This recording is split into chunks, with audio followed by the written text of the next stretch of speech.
सुखी जीवन का रहस्य।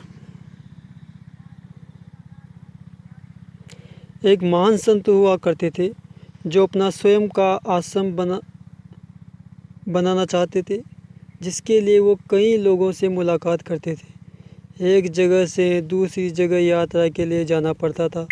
इसी यात्रा के दौरान उनकी मुलाकात एक साधारण सी कन्या विदुषी से हुई। विदुषी ने उनका स्वागत किया और संत से कुछ समय कुटिया में रुक कर आराम करने की याचना की। संत उसके मीठे व्यवहार से प्रसन्न हुए और उन्होंने उसका आग्रह स्वीकार किया। विदुषी ने संत को अपने हाथों का स्वादिष्ट भोज कराया और उनके विश्राम के लिए खटिया पर एक दरी बिछा दी और खुद फर्श टाट बिछाकर सो गई। विदुषी को सोते ही नींद आ गई। उसके चेहरे के भाव से पता चल रहा था कि विदुषी चैन की सुखद नींद ले रही है। उधर संत को खाट पर नींद नहीं आ रही थी। उन्हें मोटे नरम गद्दे की आदत थी जो उन्हें दान में मिला था। वो रात भर विदुषी का सोच रहे थे कि वो कैसे इस कठोर जमीन पर इतने चैन से सो सकती हैं।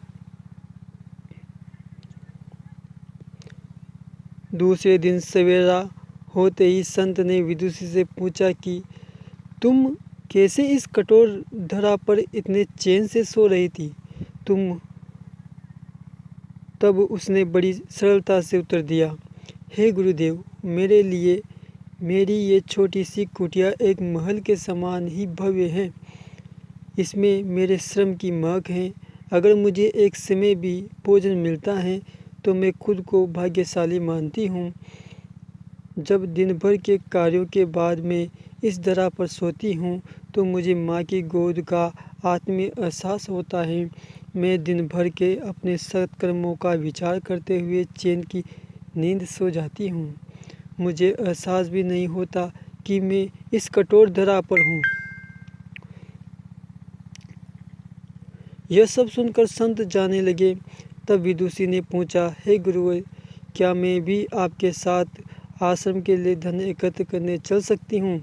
तब संत ने विनम्रता से उत्तर दिया, बालिका, तुमने जो मुझे आज ज्ञान दिया है उससे मुझे पता चला कि चित्त का सुख कहाँ है।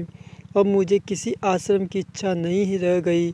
यह कहकर संत वापस अपने देश लौट गए और एकत्र किया धन उन्होंने गरीबों में बांट दिया और स्वयं एक कुटिया बनाकर रहने लगे।